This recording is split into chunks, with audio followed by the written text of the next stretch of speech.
드리겠습니다. 이제 하나님 말씀 봉독하겠습니다. 누가복음 15장 25절에서 32절 다 같이 일어나셔서 말씀 한 절씩 교독하시겠습니다. 25절 제가 읽겠습니다. 마다들은 밭에 있다가 돌아와 집에 가까이 왔을 때 풍악과 춤추는 소리를 듣고 한 종을 불러 이 무슨 일인가 물은데 대답하되 당신의 동생이 돌아왔음에 당신의 아버지가 건강한 그를 다시 맞아들이게 됨으로 인하여 살찐 송아지를 잡았나이다 하니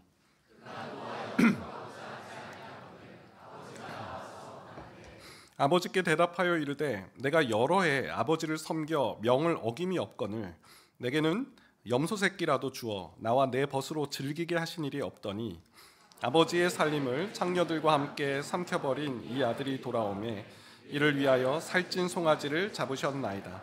아버지가 이르되 예 너는 항상 나와 함께 있으니 내 것이 다 내 것이로되 이 내 동생은 내가 잃었다가 얻었기로 우리가 즐거워하고 기뻐하는 것이 마땅하다 하니라. 아멘.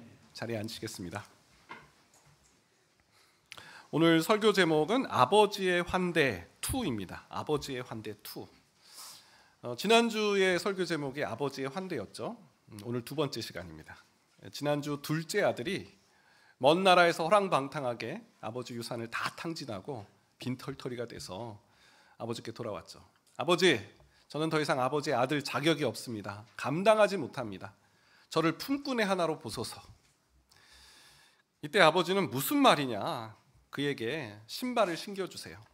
신발은 그가 노예가 아니라 품꾼이 아니라 아버지의 아들, 자유인이다라는 것을 상징하는 거죠. 손에 가락지를 끼워주세요. 너는 우리 집의 재산을 담당하는 나의 상속인이다라는 것을 나타내신 거죠. 제일 좋은 옷을 입혀주세요. 아버지의 옷을 입혀주셔서 이 사람은 나의 아들입니다. 변함없는 나의 아들입니다라는 것을 나타내시고요. 살찐 송아지를 잡아서 잔치를 여십니다. 아버지의 극진한 환대.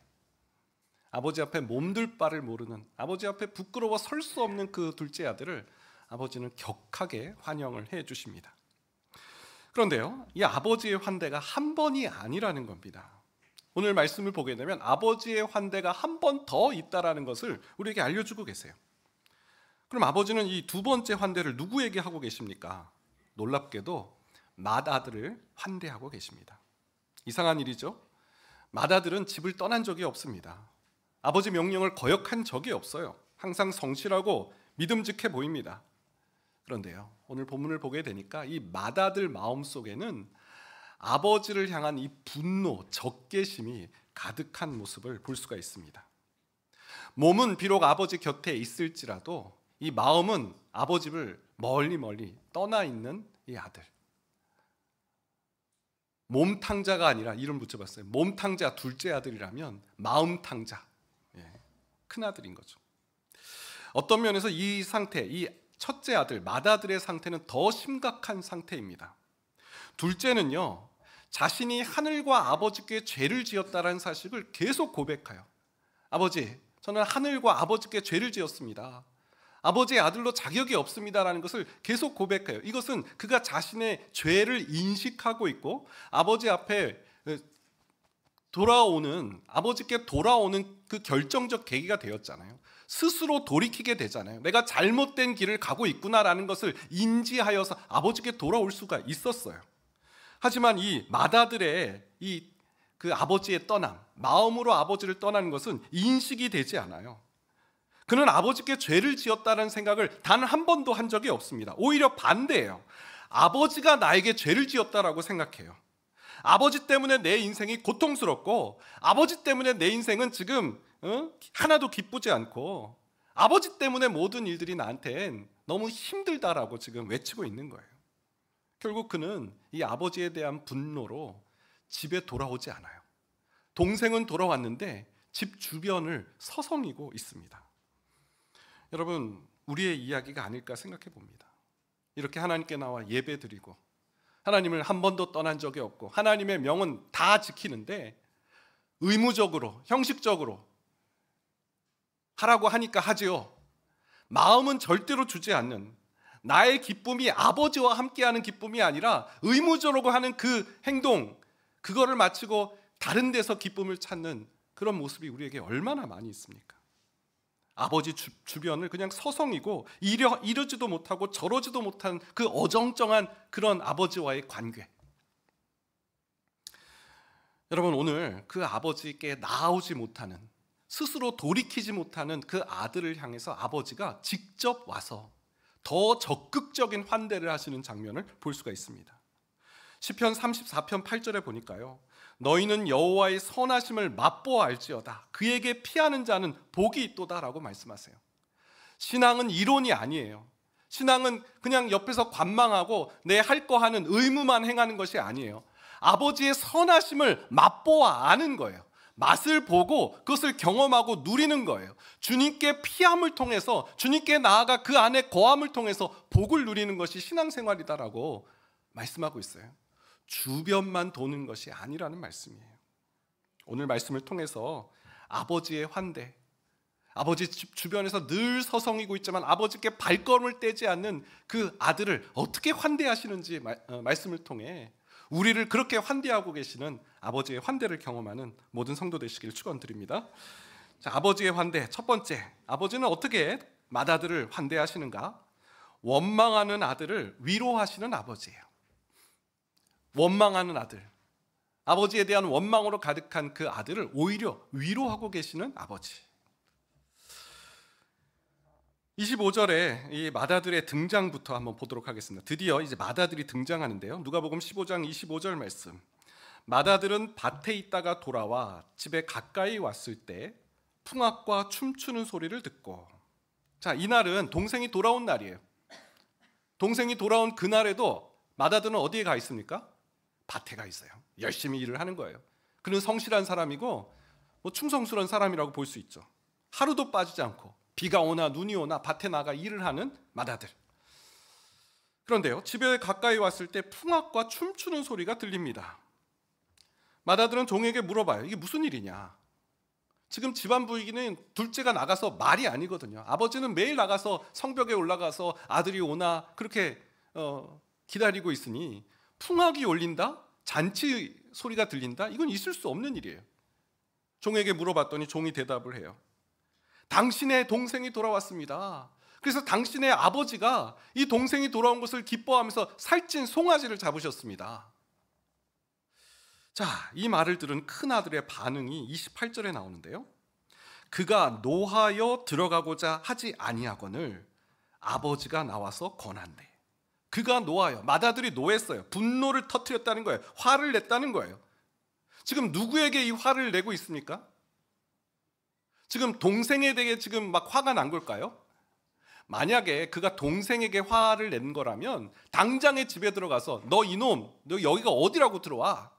아버지 유산을 다 날려버린 놈 하면서 당장 집에서 쫓아냈을 거예요. 그런데 성경을 보니까 그가 들어가지를 않았대요.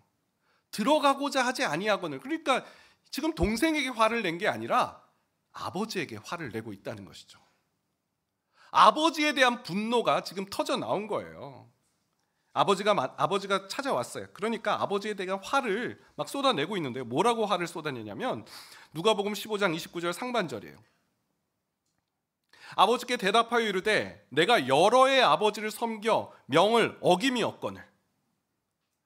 지금 개역개정에서는 아버지, 내가 몇 년 동안이나 아버지를, 여러 해 동안 아버지를 섬겼는데 라고 표현되어 있어요. 근데 섬기다라는 이 단어가 우리말로는 뭐 서비스하다, 우리말로는 굉장히 돕다 이런 표현이지만 영어 성경 원어를 보면 듈리오라는 단어예요. 종이 돼. 둘로스가 종이란 뜻이잖아요. 듈리오, 종이 되다라는 뜻이에요. 아버지, 내가 아버지 집에서 몇 해 동안 종으로 살았습니다. NIV 성경이 아주 잘 표현하고 있는데요. But he answered his father, Look, all these years I've been slaving for you. slaving이란 단어가 나와요. slave가 노예라는 뜻이잖아요. Look, 보세요 아버지. 이게 말이나 됩니까? 내가 지금 아버지 집에서 몇 해 동안 노예로 살았습니다. 그동안 꾹꾹 눌러왔던 아버지 집에서 일한, 하루도 빠지지 않고 열심히 일한 그 일이 아버지를 위한 일이거나 아버지를, 그 집안을 같이 아버지와 함께 세워나가는 그런 기쁨이 아니라 노예처럼 일했다고. 나 자신은 노예라고. 그렇게 인식하고 있는 그런 아들의 모습을 볼 수 있습니다. 여러분, 우리가 주님을 위해 일할 때, 또 아버지를 위해 일할 때, 아버지 집에서 일할 때, 뭐 교회 사역을 할 때 시험에 들 때가 있죠. 뭐 보상도 없고 그냥 나는 노예처럼 일하고 있다라는 생각. 탕자 동생은 막 허랑방탕해서 돈을 펑펑 쓰고 다니는데 나는 집에서 뭐야 이게. 지금 맏아들이 생각하는 이 일의 개념을 우리는 볼 필요가 있어요. 지금 아버지 집에서 일을 한다라는 것을 맏아들은 뭐라고 생각합니까? 내가 노예다라고 생각하는 것과 동일시하고 있어요. 일이 노예다라고 생각하는 거죠. 여러분, 이 인식은 잘못된 생각입니다. 여러분, 과연 일을 하는 것, 아버지 집에서 일을 하는 건 노예에 해당되는 그런 행동일까요? 아니요. 성경은 일을 그렇게 말씀하고 있지 않아요. 하나님께서 일에 대하여 말씀하고 있는 바를 성경에서 좀 찾아보면 좋겠는데요. 창세기 2장이에요. 창세기 2장 1절에서 2절 말씀 보니까 천지와 만물이 다 이루어지니라. 하나님이 그가 하시던 일을 일곱째 날에 마치시니 그가 하시던 모든 일을 그치고 일곱째 날에 안식하시니라. 여러분, 태초에 일이 있었어요. 태초에 하나님이 천지를 창조하시니라 하나님께서 하시는 일이라고 표현되어 있어요. 무려 2번이나 이 천지 창조가 하나님이 하시는 일로 소개되고 있다는 거죠. 여러분, 하나님이 하시는 일이, 하시는 행위, 만들어내는 행위가 일, 노예가 하는 행동이 일이 아니라는 거예요. 예수님도 마찬가지세요. 여러분, 예수님 이 땅에 오셔서 얼마나 많은 일을 하셨어요? 가르치고 전파하고 치유하시는 일, 어떤 날은 안식일에도 병자를 고치시는 일을 했어요. 그러니까 요한복음 5장을 보면 바리새인들이 안식일에 일하는 예수님에 대해서 막 비난하고 박해를 합니다. 요한복음 5장 16절 17절이에요. 그러므로 안식일에 이러한 일을 행하신다 하여 유대인들이 예수를 박해하게 된지라. 예수께서 그들에게 이르시되 내 아버지께서 이제까지 일하시니 나도 일한다 하시매. 여러분, 이 일에 대한 개념을 들어보세요. 지금 아버지도 이 안식일 날 천지 만물을 주관하시고 일을 하셔. 그러니 나도 일을 하는 거야. 어디 여기에 무슨 노예처럼 일하는 막 나는 지금 뭐 보상도 없고 이런 개념이 어디 있어요? 여러분, 일은요 하나님이 디자인하신 작품이고요, 일은 우리에게 주신 선물과 같은 거예요. 바울은 그 사실을 잘 깨달았어요. 고린도전서 3장 9절 말씀에 보니까요, 우리는 하나님의 동역자들이요 너희는 하나님의 밭이요 하나님의 집이니라. 성부 하나님도 일하시고요, 성자 예수님도 일하시고요, 그리고 우리는 하나님의 동역자들이다. 하나님과 같이 일하는 사람들이다. 파트너이다라는 얘기예요. 우리는 하나님의 집, 하나님의 밭에서 주님과 함께 동역하는 동역자들이다라는 말씀을 하고 있어요. 여러분, 오늘 본문에 딱 그 아버지가 아들을 노예로 대하지 않으시고 파트너로 대하시는 장면이 오늘 본문에 나와요. 누가복음 15장 28절 말씀에 보니까 그가 노하여 들어가고자 하지 아니하거늘 아버지가 나와서 권한대. 나는 노예처럼 일했어요. 아버지 저한테 어떻게 이럴 수가 있어요? 그때 아버지가 이 아들에게 찾아오셨더라는 거예요. 여러분, 정말 그 맏아들이 하는 말처럼 이 아버지는 아들을 노예처럼 너는 일만 해. 너가 우리 집에 뭐 해야 할 일이 얼마나 많아. 정말 일만 시키는 그런 아버지셨나요? 그렇지 않습니다. 만약 종으로 대했다면 당장 불러오라 그랬을 거예요. 아버지가 직접 찾아가잖아요. 권한대라는 이 단어는 파라칼레오라는 단어인데요, 간곡히 부탁하다, 위로하다라는 뜻이에요. 권하다라는 말은 오히려 그를 위로하고 있다라는 거예요. 위로하시는 아버지. 마음이 상해 있어요, 맏아들. 아버지가 날 아들로 대우하지 않는 것 같아요. 나는 이 집에서 그냥 일만 하는 존재로 느껴지고 있어요. 그런데 지금 아버지는 그렇지 않아. 친히 나오셔서 이 아들의 손을 잡고 간곡하게 부탁하며 위로하고 있어요. 너는 나와 함께 일하는 동역자다. 나의 파트너다. 나와 함께 일을 하는 자야. 너는 노예가 결코 아니야. 너는 너의 능력을 인정받으려고 일을 할 필요도 없어. 너는 누군가와 비교할 필요도 없어. 너는 노예가 아니기 때문에. 너는 나의 아들이고 나의 동역자이기 때문에. 여러분, 우리가 주님의 일을 하면서 나만 일하는 것 같아. 나만 노예처럼 일하는 것 같아. 보상도 없어. 그런 마음이 들어올 때 일 자체는 하나님도 하셨고 예수님도 하셨고, 이건 저주가 아니에요. 노예가 하는 게 일이 아닙니다.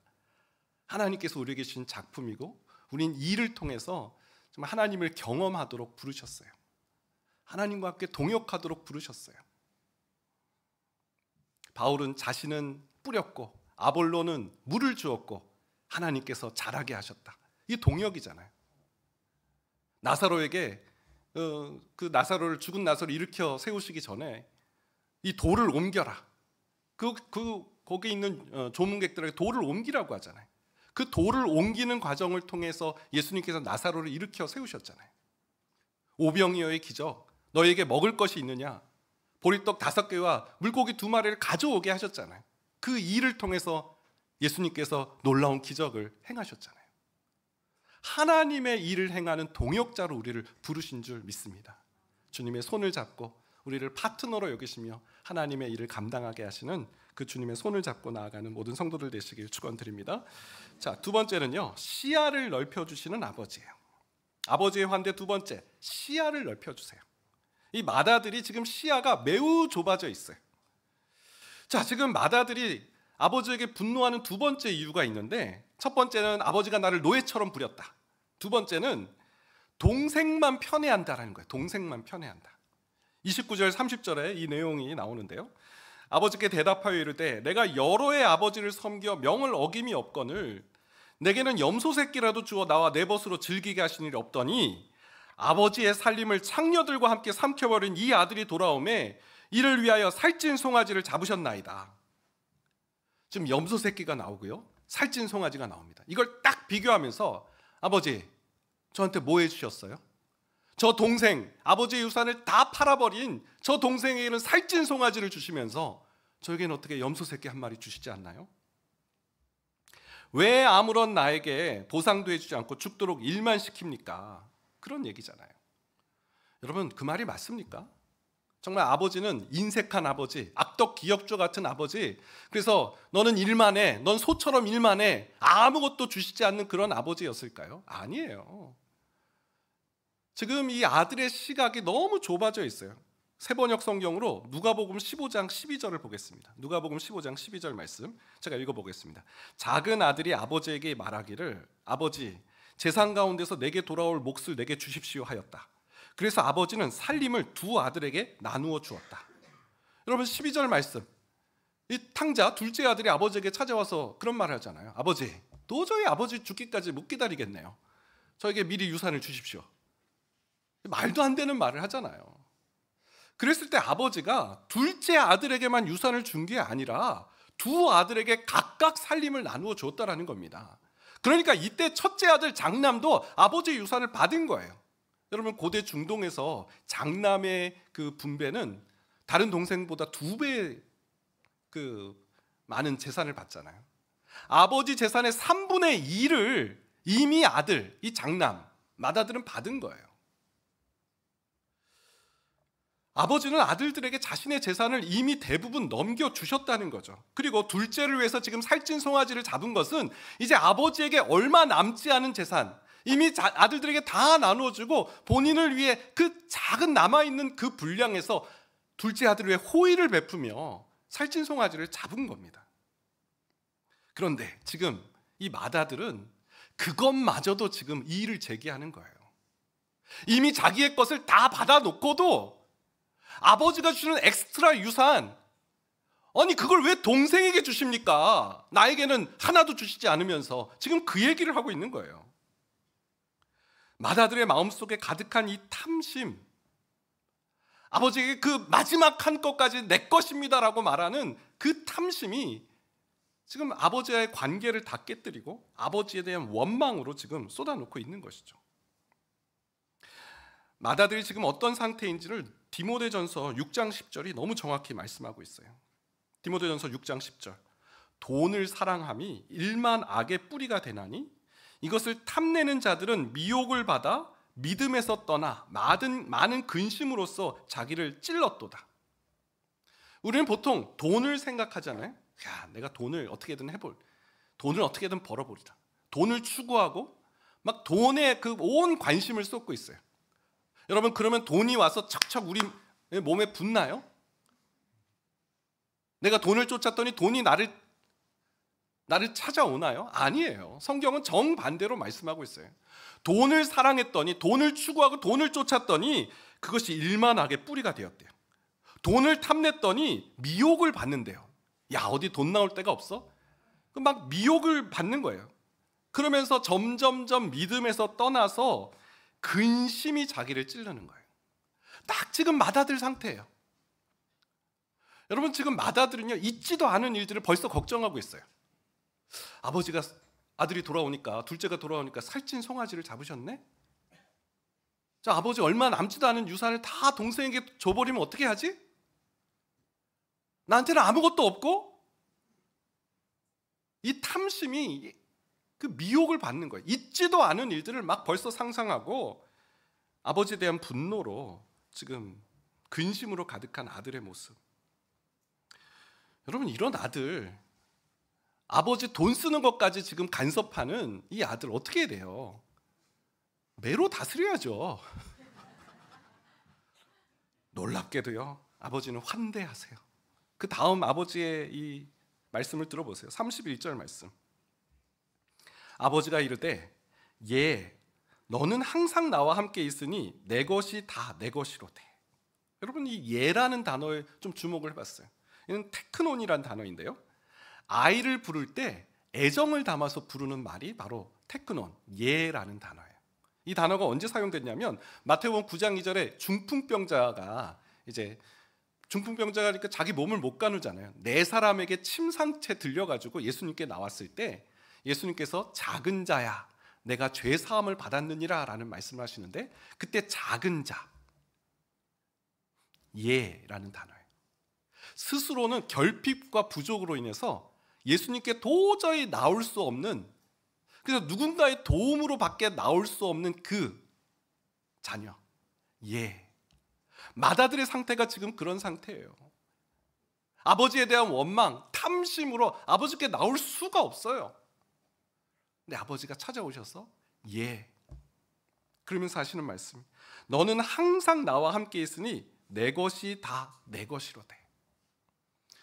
여러분, 이 말씀 무슨 말씀이에요? 너의 시야를 넓히라는 말씀 아니에요? 너는 나와 항상 함께 있잖아. 그러니 내 것이 다 너의 것이라는 것을 왜 모르니? 염소 새끼 안 준다고? 그거 한 마리 안 준다고 지금 그러는데, 염소 새끼를 안 주는 이유가 뭐겠어? 이미 너에게 모든 걸 다 주었기 때문이야.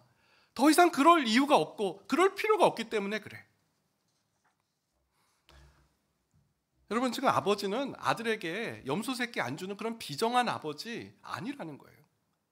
이미 모든 것을 다 주셨는데 아들은 그것을 인식하지 않아요. 그것을 깨닫지 못해요. 아버지가 나에게 주신 것들, 그걸 마음속에 두지 않아요. 아버지가 주신 그 어마어마한 것, 나의 것이 다 너의 것이다. 아버지가 가진 그 어마어마한 것들, 그걸 봐야지. 너의 그 상황에서 필요한 염소 새끼 한 마리 있어서 그 친구들이랑 같이 즐겁게 파티를 하면 좋겠다, 거기에만 매몰되어 있고 함몰되어 있는 그 시각을 버려. 아버지가 주신 것, 그 아버지의 그 어마어마한 기업을 생각해. 여러분, 바울이 이런 말을 하잖아요. 로마서 8장 32절. 자기 아들을 아끼지 아니하시고 우리 모든 사람을 위하여 내주시니가 어찌 그 아들과 함께 모든 것을 우리에게 주시지 아니하겠느냐. 아들을 아끼지 않으시고 우리에게 내어주셨다면 아버지께서 우리에게 무엇을 아끼시겠는가? 우리의 작은 어떤 필요, 우리 당장 필요한 어떤 시급한 문제, 그거 아끼시겠느냐는 거예요. 능히 주실 수 있는 분이세요.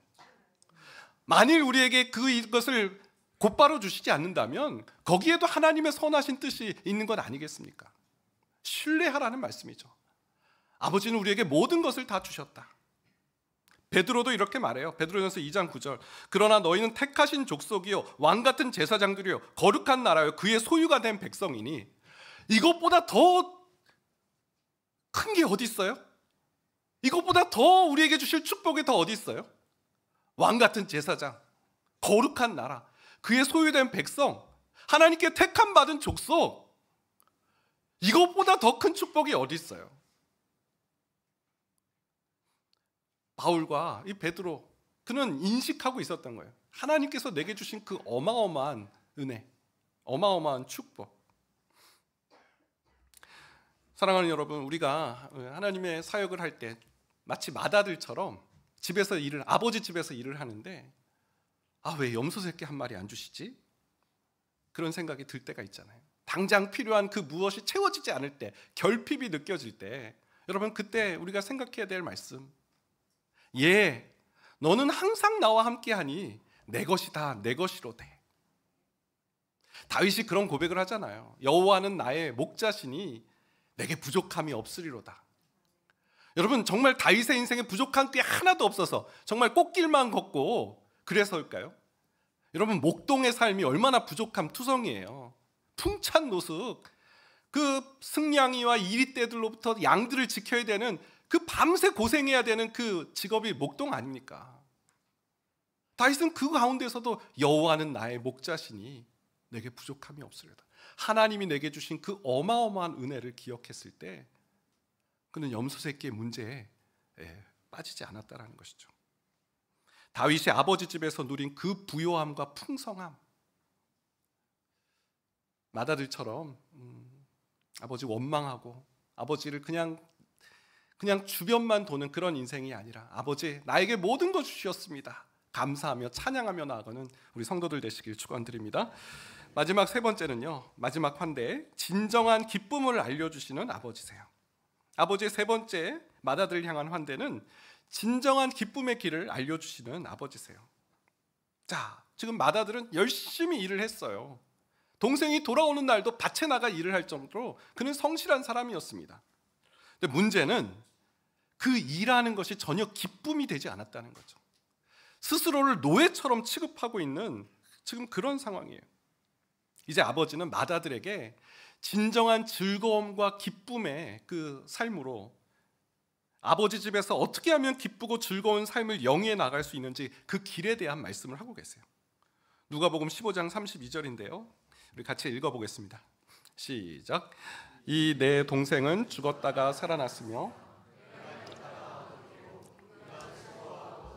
것이 마땅하다 하니라.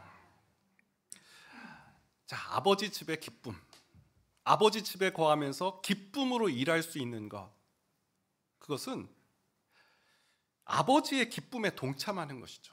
아버지의 기쁨에 동참하는 것. 아버지는 언제 기뻐하셨나요? 죽었다가 살아난 아들, 잃었다가 되찾은 아들, 그 아들을 만나셨을 때, 아들을 되찾으셨을 때, 그 잃어버린 아들이 돌아왔을 때 아버지는 기뻐하셨어요. 영혼 구원에 있다라는 것이죠. 아버지는 그 일을 위해 매일같이 성벽에 올라가셨을 거예요. 포도원 망대에 오르셨을 거예요. 이제나 저제나 탕자가 오기를 기다리고 또 기다리셨다는 거죠. 아버지의 일이셨어요. 그 아버지의 일은 기쁨의 그런 열매로 맺어지는 일이 되었어요. 여러분 반대로 맏아들은 지금 무슨 일을 하고 있나요? 그는 밭에서 일을 했어요. 밭에서 일하는 거 중요하죠. 먹을 것을 준비하고 이런 생산을 하기 위해서는 밭에서 일하는 것이 중요합니다. 그런데 여러분, 맏아들이 누굽니까? 맏아들은 아버지를 대신해서 그 집에 그 아버지와 함께 일하는 사람 아닙니까? 아버지 옆에서 아버지의 일을 돕는 사람이 아닙니까? 그럼 아버지가 하는 일에 있어야죠. 그의 온통 관심사는 밭에 있었어요. 밭에서 주는 어떤 생산, 밭에서 주는 어떤 그것, 중요하죠. 중요하지 않는 게 아니에요. 하지만 그것이 전부는 아니라는 겁니다. 거기서의 기쁨은 그냥 한정적인 그 소산물로의 기쁨이에요. 거기서의 기쁨은 자신을 비참하게 만드는 기쁨이에요. 어떤 면에서는 스스로를 노예처럼 여기는 그런 일이 일어났잖아요. 지금 아버지는 진정한 이 아들이 누려야 될 그 기쁨의 삶, 아버지 집에서의 어떤 일을 통해 누려야 될지를 말씀하고 있는 거예요. 그것은 바로 아버지와 함께 잃어버린 아들, 잃어버린 동생이 돌아오는 일을 기다리고 또 준비하고 동생을 찾는 일, 그것이 바로 이 가정에서 누릴 수 있는, 이 아버지 집에서 누릴 수 있는 진정한 기쁨임을 말씀하고 있는 것이죠. 예수님께서 승천하시기 전에 마지막 교회에 주신 사명의 말씀입니다. 마태복음 28장 18절에서 20절인데요. 예수께서 나와 말씀하여 이르시되 하늘과 땅의 모든 권세를 내게 주셨으니 그러므로 너희는 가서 모든 민족을 제자로 삼아 아버지와 아들과 성령의 이름으로 세례를 베풀고 내가 너희에게 분부한 모든 것을 가르쳐 지키게 하라. 볼지어다 내가 세상 끝날까지 너희와 항상 함께 있으리라 하시니라. 아버지 집에서 일어나는 일이에요. 내가 너희와 항상 함께 있으리라라는 것은 아버지와 함께 거하는 삶, 그 삶을 살아가면서 너가 해야 될 일이 뭔지 가르쳐 준 거잖아요. 모든 민족을 제자로 삼으라. 이게 메인 동사예요. 이거야.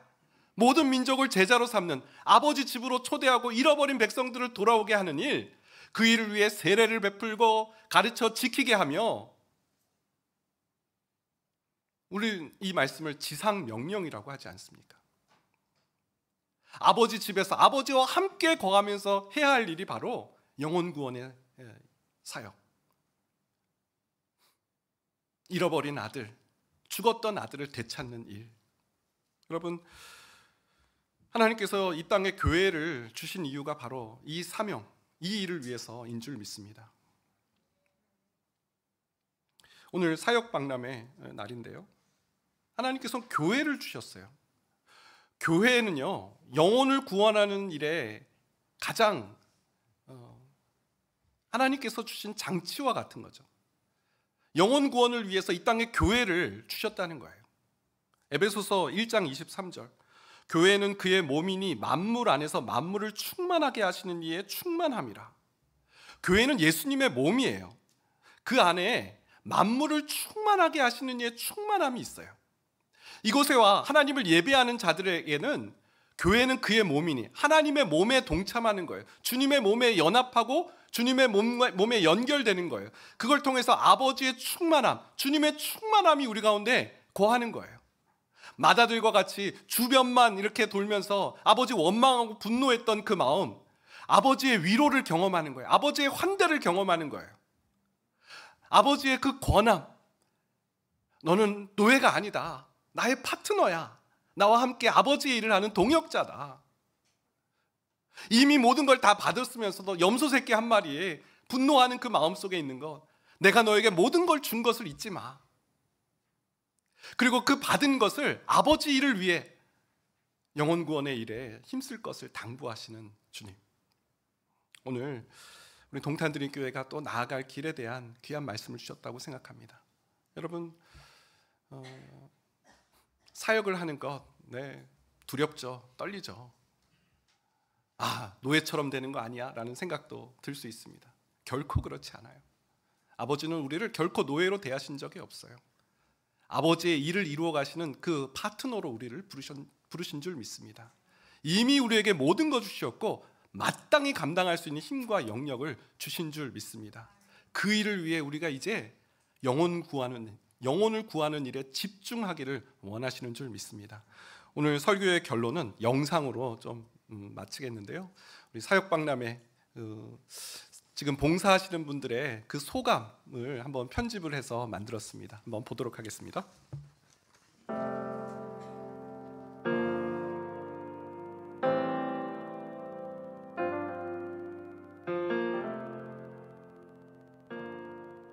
안녕하세요. 도곡이도 부서를 섬기고 있는 문현미입니다. 유동규 집사라고 합니다. 정화 집사입니다. 유아 유치부를 섬기고 있는 김혜원 집사입니다. 대코팀을 섬기고 있는 김지선입니다. 캘리핏 안에 있는 의자들을 다시 접어서 다시 옮기는 일을 하고 있어요. 예배 전 기도를 섬기고 있습니다. 아이들 들어올 때 맞이하는 것부터 시작해서 엄마 손에 인도하는 것까지 지금 섬기고 있습니다. 그 사역 박람회를 통해서 어떤 곳에 제가 쓰임을 받을 수 있을까를 고민을 했었는데, 몇 년 전 저희 어머니께서 소천하셨는데요. 교회 경조부에서 와주셔서 같이 장례를 치러주셔서 깊은 마음으로 같이 그 슬픔을 위로해주고 격려해주시는 모습을 보고 감동을 받았습니다. 가장 도움이 많이 필요한 부서에 도움이 됐으면 좋겠다라는 제가 받은 달란트를 교회학교에서도 잘 사용할 수 있을 거라 생각하고 캘리핏에 성도분들이 많이 계시면 참 보람을 느끼는 것 같아요. 그리고 나오시면서 의자를 접고 가져다 주는 모습이 2층으로 이사 갔을 때 그날 우리 아이들이 환호성을 지르며 그 공간에서 뛰어놀 때 그때가 가장 기억에 남는 일입니다. 여러분들도 힘들다 어렵게 생각하지 마시고 같이 함께 오셔서 내가 두 손이 있고 두 발이 있고 두 눈이 있으면 할 수 있더라고요. 걱정이 되시면 저희 부서 들어오셔서 함께 걱정을 하시면 좋을 것 같습니다. 눈에 들어오고 마음이 가는 곳, 그곳에서 예수님께서 우리에게 주신 은사의 문을 열기를 기다리고 계시는 것 같습니다. 시선을 내가 아닌 하나님께로 돌려보시기 바랍니다. 교회는 누군가의 섬김으로 세워집니다. 우리 함께 우리 함께 교회를 세워가요. 함께 섬김으로 세워갑시다. 네, 우리 박수로 했습니다. 우리 사역박람회 또 교육자분이 영상 편집하고 인터뷰하고 아주 어제 늦게까지 정말 수고를 많이 해주셨습니다. 감사의 말씀 드립니다. 또 인터뷰로 섬겨주신 분들께도 감사의 말씀을 드립니다. 네, 우리 찬양 한 곡 하겠는데요. 새로운 찬양 한번 불러보겠습니다. 나는 주를 섬기는 것에 후회가 없습니다. 이 찬양 하나님께 찬양하도록 하겠습니다. 나의 평생에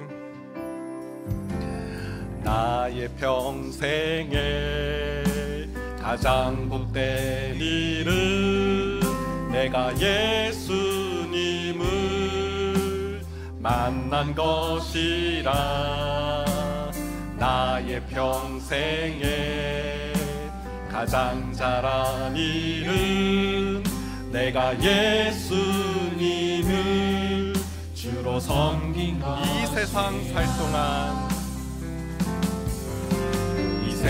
살 동안 내가 걷는 길이 때로 험하여서 넘어질 때도 주의 강한 손이 나를 붙드시니 나는 예수님만 주로 섬기며 살리.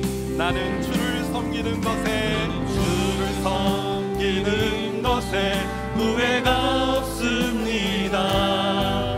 내가 걸어온 모든 시간 다 주의 은혜니 내가 걸어갈 모든 날도 주만 섬기며 살리. 오직 예수 이름 부르며 살아가. 나는 주를 섬기는 길에 섬기는 것에 후회가 없습니다. 내가 걸어온 모든 시간 다 주의 은혜니 내가 걸어갈 모든 날도 주만 섬기며 살리. 오직 예수 이름 부르며 살아가리라. 말씀 기억하면서 기도하겠습니다. 마다들과 같이 살고 있지 않습니까? 아버지 곁을 떠난 적이 없지만 늘 아버지 주변만 맴도는, 아버지께 명을 어긴 적은 없지만 아버지께 마음을 들이지 않는 채 내 기쁨은 다른 데 있는, 그러니 늘 어정쩡하고 아버지께 가지도 못하고 또 나가지도 못하는 그런 우리의 이 반복되는 신앙. 오늘 이러지도 못하고 저러지도 못하는 우리에게 아버지께서 직접 찾아와 주셔서 권하시는, 너는 노예가 아니야. 너는 너를 그렇게 취급하지 마. 너는 나의 아들이고 나의 파트너고 나와 함께 아버지의 일을 할 그런 존재야. 그를 권해주시고 그를 손잡아 주시고 일으켜 세워주시며, 염소 새끼? 그거 내가 왜 안 주는데? 이미 너에게 모든 것을 주었고 그것이 필요 없기 때문에 그래. 너가 원하면 아버지는 모든 걸 줄 수 있어.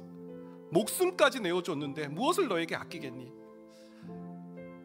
아버지 일을 하는데 필요한 모든 것을 이미 공급해 주셨고, 우리의 생각과 마음이 이제 영혼 구원하는 일에, 밭일에 다 함몰되지 않도록 아버지 집에서 그 아버지의 환대를 경험하는 그 삶을 누군가 또 경험할 수 있는 일에 우리를 동참시키시고 함께 그 일을 이루길 원하시는 그 아버지의 마음 기억하면서, 주님, 두렵지만 떨리지만 이 믿음의 길, 이 아버지의 환대를 통해서 아버지 집에서 즐거워하며 기뻐하는 삶을 영위해 나가는 우리의 하루하루의 삶이 되게 하여 주옵소서. 2026년이 되게 하여 주옵소서. 우리 주여 한번 해주시고 기도하며 나가겠습니다. 주여, 좋으신 하나님, 마다들과 같이 아버지에 대한 분노와 적개심으로 아버지께 나아가지도 못하고, 아버지께 하나님 그렇다고 마음을 드리지도 못하는 하나님 그런 신앙생활 하나님 오랫동안 해왔습니다. 아버지의 일을 하면서도 늘 마음속에는 날 노예처럼 취급하는 아버지라고 생각하고 하나도 기쁘지 않는 그런 신앙생활을 해왔던 그의 모습들이 있었습니다. 주님, 오늘 우리에게 들려주시는 권하여서 직접 나오셔서 우리에게 권하시는 아버지, 너는 내 아들이고 너는 결코 노예가 아니고 너는 일을 통해 너를 증명할 필요가 없고 함께 이 아버지의 일을 통해서 즐겁고 기쁜 그 삶을, 그 행복하고 이 놀라운 축복의 삶을 영위해 나갈 것을 우리에게 당부하시는 주님, 그 너의 필요한 물질 없다고? 아니야, 이미 너에게 모든 것을 주었어. 우리가 할 수 있는 그 모든 그 사역, 우리가 하는 그 아버지를 위한 그 모든 일들을 위해 필요한 모든 것을 공급해 주신 그 아버지를 기억하며, 주님, 아버지를 위해 살아가는 삶으로 그 밭일, 물론 우리가 먹고 사는 일 중요한 일이지만 우리의 삶의 목적이 거기에 있지 않다는 사실을, 진정한 우리의 삶의 본질과 목적이 무엇인지를, 아버지 집에서 우리가 마땅히 해야 될 것이 무엇인지를 알려주신 주님, 영혼 구원의 사명에 하나님 달려가는 우리 교회가 되게 하시고 우리 성도가 될 수 있도록 도와주시옵소서. 하나님, 사역 박람회를 통해서 우리에게 하나님 그런 새 일을 행하여 주시옵소서. 하나님, 오늘 우리에게 참 이 마다들의 환대라는 말씀을 통해 우리의 신앙의 여정이 아버지께 더 가까이 나아갈 수 있도록 우리의 마음을 하나님께 기꺼이 드리는 자리로 하나님 나아가게 하심을 감사합니다. 주님, 아버지의 일을 하면서도 마음의 평안과 기쁨이 없이 그저 노예처럼 일한다고 생각하는 우리의 본성이 있었습니다. 왜 나만 고생하는 것 같아? 왜 나만 일하는 것 같아? 자꾸 다른 사람과 비교합니다. 오늘 아버지께서는 나와 같이 일하는 자야, 왜 다른 사람과 비교해? 나와 함께 아버지의 일을 행하자라고 손을 잡아주시고 권하시는 그 아버지의 환대를 경험하게 하여 주옵소서. 필요한 모든 것을 공급해 주셔서 능히 어떤 일도 감당할 수 있게끔 이미 모든 것을 준비해 주신 아버지, 그 아버지의 그 공급하심을 기억하며 이제는 영혼 구원하는 일, 죽었다가 살아난 이들, 그리고 잃었다가 다시 돌아오는 이들을 위해 그 아버지의 환대를 경험해야 될 또 누군가를 위해 달려나가는 우리의 삶의 여정이 될 수 있도록 도와주시옵소서. 동탄 드림교회가 사역 박람회를 통해서 이 일을 함께 꿈꾸며 나아갈 때 하나님, 또 내년 많은 또 우리 봉사자들을 통해 아름다운 사역들이, 주님을 기쁘시게 하는 사역들이, 영혼 구원의 사역들이 펼쳐질 수 있도록 주여 인도하여 주옵소서. 지금은 우리 주 예수 그리스도의 은혜와 하나님의 그 크신 사랑하심과 성령님의 인도, 교통, 위로하시는 놀라우신 은총이 나와서 우리를 권해주시고 이미 모든 것을 주셨다라고 약속하시며 이제는 인생의 진정한 방향성을 알려주시는 그 주님의 부르심을 따라 살아가기로 마음에 다짐하는 이곳에 모인 모든 주님의 권속들 머리 위에 이제로부터 영원까지 함께 하시길 축원하옵나이다. 아멘.